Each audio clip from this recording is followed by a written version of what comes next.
Olá, minhas queridas, meus queridos, sejam bem-vindos ao meu canal. Bom dia, boa tarde, boa noite ou boa madrugada. Eu não sei onde você está no mundo. Está crescendo o número de países que estão acessando esse canal aqui. Brasileiros, tem até um grupo de Angola que está acompanhando o caso Márcio Smelling como se fosse uma novela.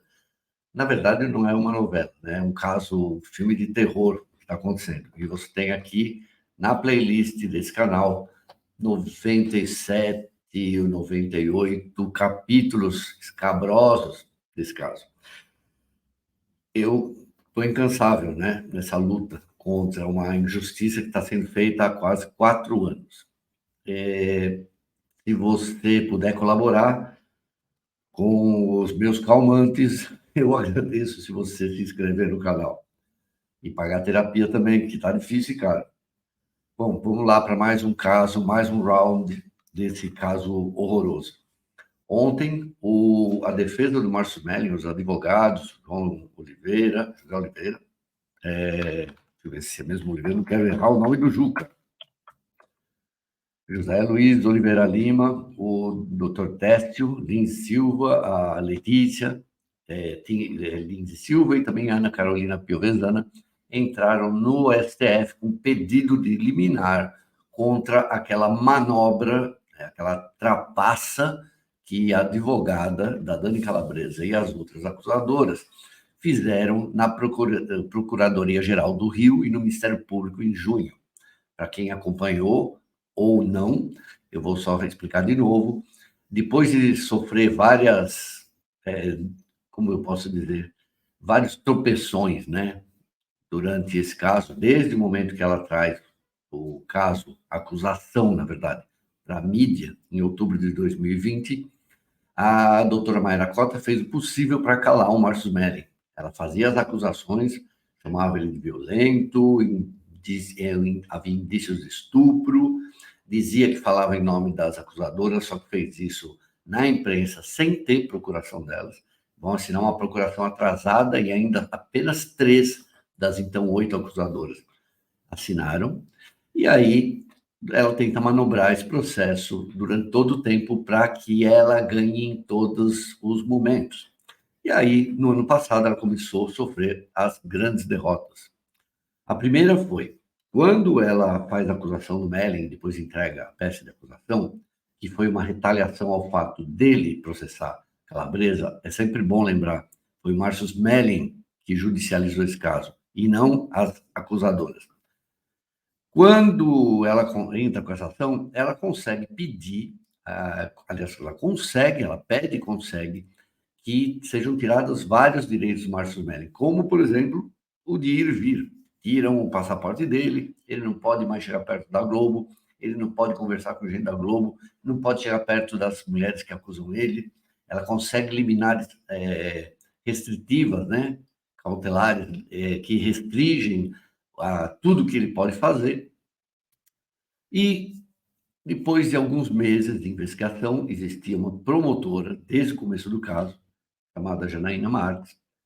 E essa promotora, conforme vai passando o caso, conforme ela vê as mensagens, porque as mensagens que o Márcio Smelling manda, áudio, vídeo, foto, posts delas, e-mails, um monte de prova mostrando, e começam a aparecer testemunhas negando tudo que elas estavam falando, né, que todo mundo, todos nós acreditamos em dezembro de 2020, a promotora começa a levantar, derruba essas cautelares, devolve o passaporte para ele, ele pode andar de novo, só não pode chegar perto delas, mas na verdade ela falou que por ela qualquer coisa podia, porque não via nenhum motivo ele estar colaborando com o caso e estava se defendendo.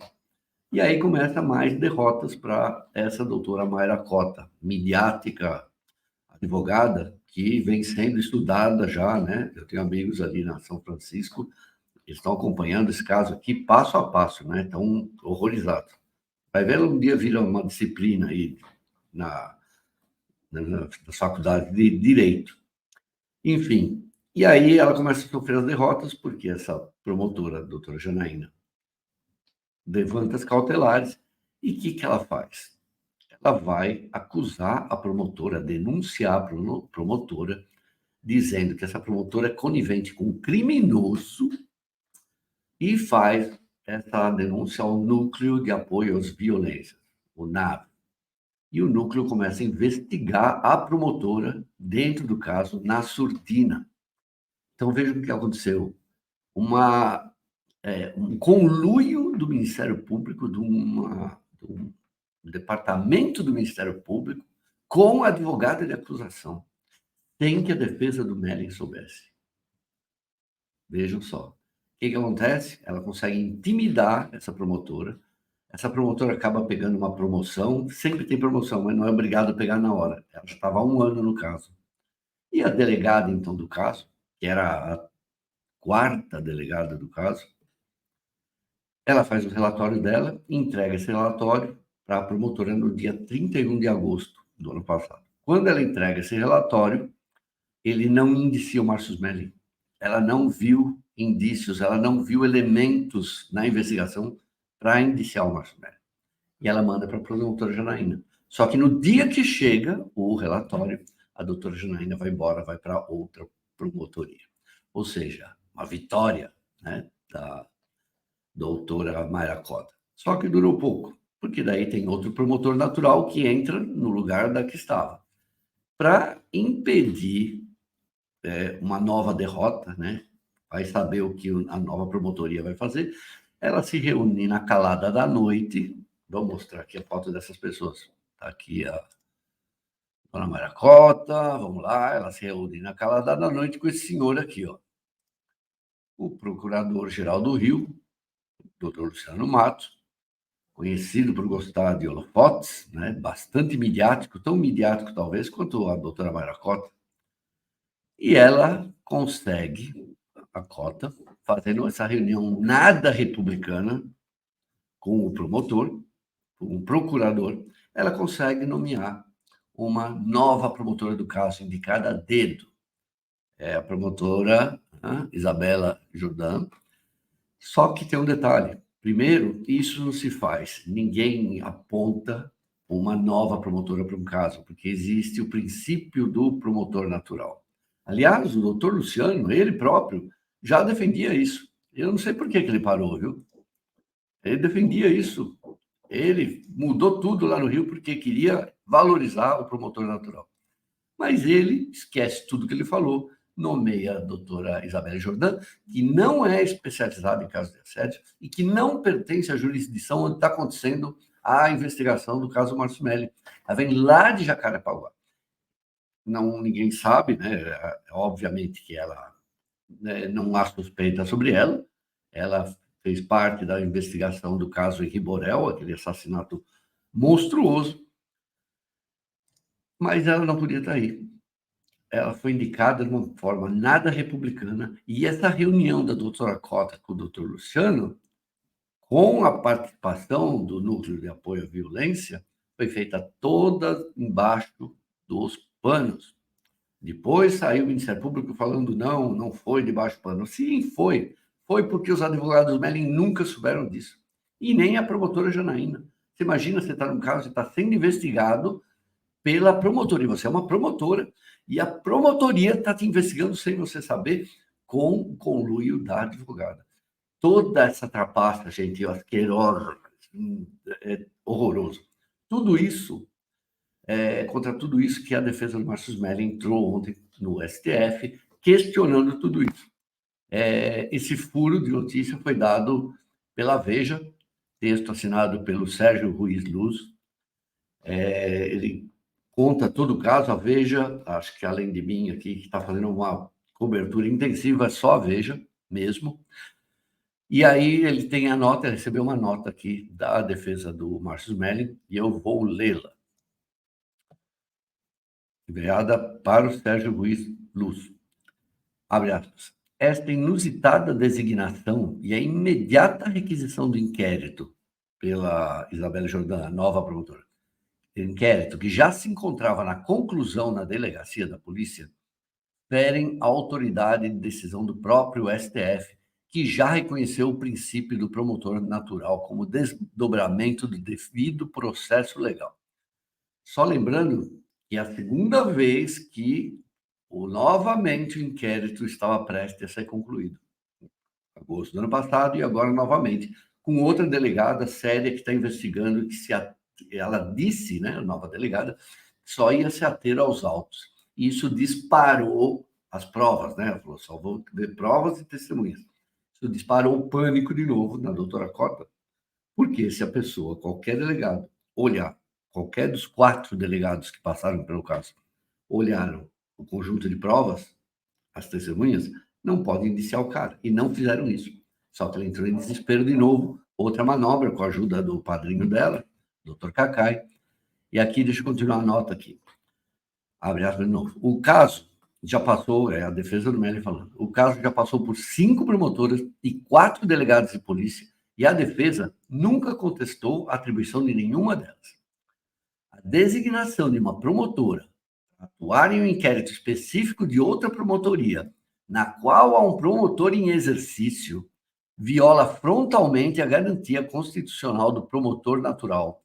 A nota é assinada pelos advogados José Luiz Oliveira Lima, o Juca, Técio Lins e Silva, uma sumidade no direito criminal, Letícia Lins e Silva, Ana Carolina Piovesana. E eu também, a Veja pediu aqui a nota e a Cota e sua equipe escreveram aqui. Abre aspas. O caso Márcio Smelling reúne quase 2 dezenas de pessoas, homens e mulheres, entre vítimas e testemunhas, e será um grande exemplo da resposta que a justiça pode dar à sociedade em casos de assédio sexual. Entendemos e respeitamos que o processo tem tempo próprio, mas confiamos no judiciário brasileiro para que, 2 anos e meio depois da abertura do inquérito, essa resposta venha logo, à altura do que um caso emblemático como esse exige para as vítimas e para a sociedade. Assinam Mayra Cota, Antônio Carlos de Almeida Castro, o Cacai, Davi Tangerino e Marcelo Turbay. Eu queria fazer alguns adendos só a essa resposta da doutora Cota, que primeiro tem uma trapaça já nessa nota, mais uma vez. Vocês viram que são 7 acusadoras, né? A gente já sabe que dessas 7, tem 3 ali que não tem nem acusação de assédio, eram 8, uma saiu, dessas 7, 3 também já não tem nem acusação contra ele. Algumas testemunhas também fugiram do caso, né? Como Karina Domi, a Débora Allan, que nem acusava ele de assédio sexual, também não quis depor contra ele pela última vez. E ela inventa aqui um novo dado, que é quase 2 dezenas, né? Quase 2 dezenas. Quer dizer, ela está corrigindo até o UOL, porque o UOL saiu, uma colunista do UOL, dando que são 24 acusações contra o Melli. Olha, esses números aqui, né? É a velha tática de confundir a opinião pública, né? Porque agora ela junta a testemunha, a vítima, e ela esquece de dizer, mas eu posso dizer aqui, que o Márcio Smelling tem muito mais testemunhas a favor dele, inclusive mulheres, do que a doutora Cota, certo? Estão fugindo, as pessoas estão fugindo como o diabo da cruz. E lembrando também, né, que a doutora Cota e sua sócia Manuela Miklos, mais o senhor Cacai, manobraram nas últimas semanas aí e foram recebidos, vocês lembram a caminhada da vitória que fizeram depois da entrevista de Taubaté com o Guilherme Amado? Elas estavam se sentindo vitoriosas e ainda conseguiram abrir as portas do gabinete da ministra da Mulher, Cida Gonçalves, da primeira-dama de Taubaté, Janja Lula da Silva, e depois do Conselho Nacional do Ministério Público. Uma coisa absurda. E elas foram lá para Brasília posando de vítimas e ainda segurando uma proposta do novo marco de assédio. Semanas depois que elas saem lá do Conselho Nacional do Ministério Público, acontece essa manobra toda que a defesa do Márcio Smelling está tentando agora lutar contra. É, né? Uma coisa absolutamente não republicana, heterodoxa, absurda, mas só nesse caso que a gente vê. Né? E dá para perceber o desespero que está acontecendo nesse caso, inclusive para as vítimas que viraram na internet as vítimas de Taubaté, as assediadas de Taubaté, para a tristeza de Taubaté. E elas estão sendo canceladas também em todas as redes sociais, algumas fecharam a rede, as outras estão colocando moderação o tempo inteiro. A que se faz, a que se paga às vezes, né? Então, estão provando do cancelamento que ela promoveram contra um ex-colega de profissão, um ator, um cara que ajudou elas para burro demais, né? Um cara que foi sempre carinhoso com elas e ficou sofrendo assédio de algumas, né, interesseiras ali que sempre queriam papel, e ele ainda ajudou essas pessoas. Pai de família que viu sua família aí tendo que sair do Brasil por causa de ameaças até de morte que ele recebia. Vamos lá, vamos ver o que o STF fala disso. Eu queria terminar esse vídeo aqui mandando, primeiro, minha solidariedade aqui, meu respeito, minha admiração por pessoas públicas que estão colocando a cara para bater aí a favor do Márcio Melling, estão levando pau de algumas pessoas ali, como eu também, mas a minoria, né? Um dia eu vou fazer um vídeo aqui contando para vocês o que eu passei nesse caso, ou uma live, desde o começo. Tá? Desde o dia 7 de dezembro de 2020, 2 dias depois da publicação da Piauí, eu entrei de cabeça, né, nesse caso, e aí onde eu vou contar tudo que eu passei. Mas essas pessoas que eu vou citar aqui, e outros jornalistas, a Juliana Leite, né, que foi atacada, acusada de defender assediador lá no TikTok, cresceu demais. A Márcia Gonçalves, o meu canal aqui, meu canal companheiro, Tribo Urbana, o Smigol, comediante, corajoso demais, né? Foi no canal aí, aliás, eu vou no mesmo canal dele, essa semana aí. A Holanda Boss, ator, que desde o começo defende o Márcio. Esse tá ali desde o primeiro momento, teve coragem, levou cacetada. Todos nós levamos muita cacetada no começo, só que foi diminuindo, porque elas foram perdendo a opinião. Nelite Fernandes, genial, criador do site Sensacionalista. A Gabriela Amaral, a Alice Demier, da Globo.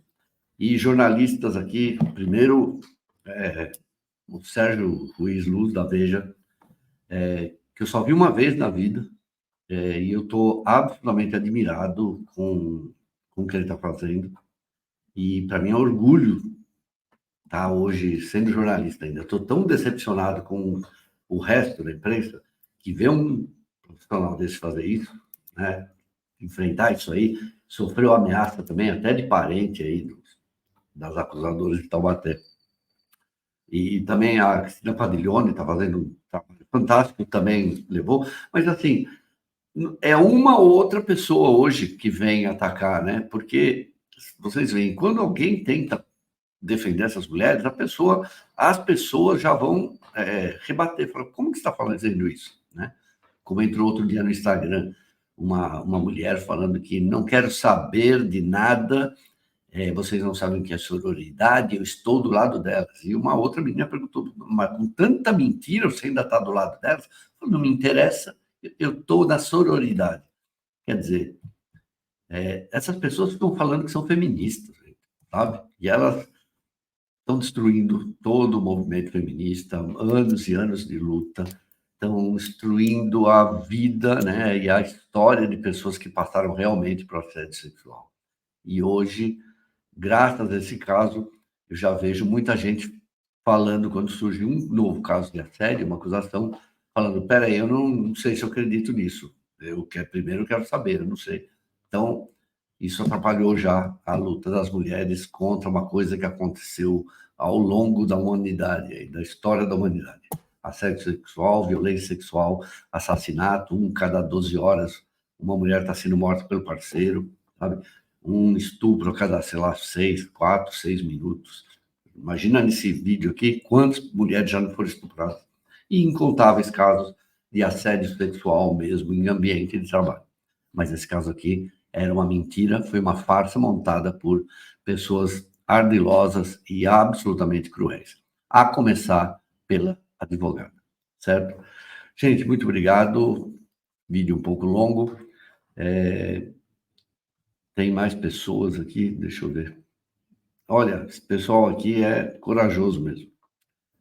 Tá bom? Muito obrigado. Vamos em breve com mais notícias que estão acontecendo desse caso. Meu nome é Ricardo Feltrin, esse é meu canal. Se você puder, assina o canal. Assina não, se inscreve aí, ativa o sininho. Bom, obrigado, gente.